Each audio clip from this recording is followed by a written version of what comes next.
Good evening and welcome to the Business Day. I'm Andrew Laidley. The Jamaica Stock Exchange today disclosed that it will be exploring blockchain technology in an effort to expand its digital offerings. JSE Managing Director Marlene Street Forrest was speaking earlier today on Bloomberg Live. Blockchain technology is a platform which allows for the exchange of digital currencies such as Bitcoin.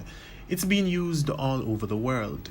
The Jamaica Stock Exchange now looking to use the technology to advance its digital ambitions. We are looking at the digital using blockchain technology to broaden the type of products and services that we are going to be offering to the market.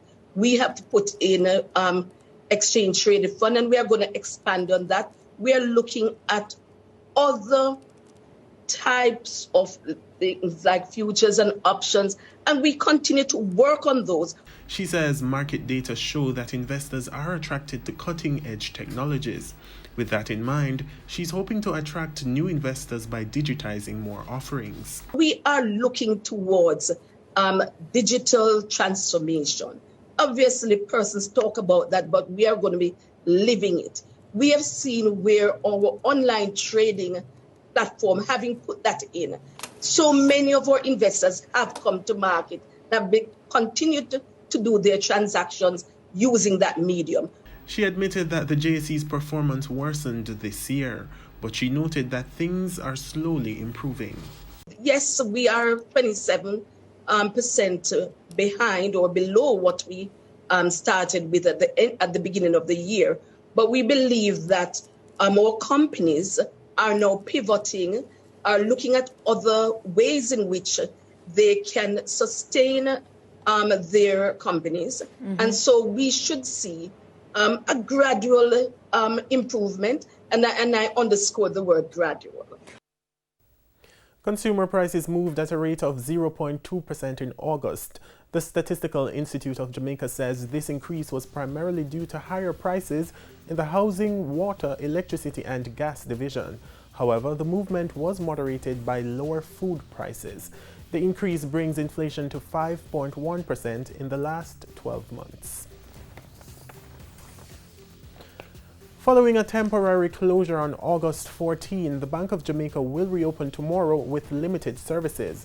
The BOJ closed its main building at Nethersole Place in downtown Kingston to carry out deep cleaning and sanitization after a COVID-19 scare. Starting tomorrow, the BOJ will only offer exchange of foreign currencies and exchange of mutilated and contaminated Jamaican dollar currency within stipulated guidelines. The services will be offered between 9 a.m. and 1 p.m. And currency trading ended today with the US dollar selling for $143.11. The Canadian dollar sold for $108.71. The pound sterling closed at $183.52, while the euro is going for $172.79. Barita Investments is reporting that its additional public offering has been oversubscribed and will not be extended. The company has also decided to upsize the offer. Details with respect to the upsizing will be provided by Friday. Barita issued up to 200 million ordinary shares at prices ranging from $48 to $53 each.